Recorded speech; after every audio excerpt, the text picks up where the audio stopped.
గుర్తుపెట్టుకోండి. ఇక్కడ దరిద్రుడు కూడా ఉన్నాడు, మైసూరు బజ్జీ అని చెప్పని.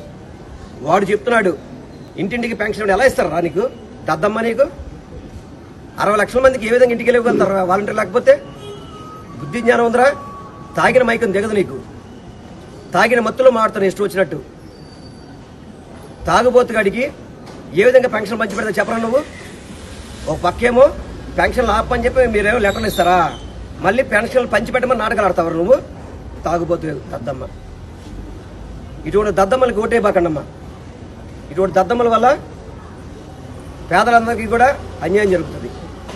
నేను దయచేసి ఒకటే చెప్తున్నాను, ఆంధ్ర రాష్ట్ర ప్రజలందరికీ కూడా ఒక్క 2 నెలలు ఉబ్బిపట్టండి, మీకు మంచి రోజులు వస్తాయి.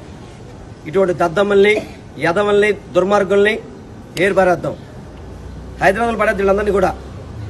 జగనన్నతో ఈ రాష్ట్ర సంక్షేమం, అభివృద్ధి జరుగుతుందని మాత్రం మీ అందరికీ కూడా తెలియపరచుకుంటున్నాను.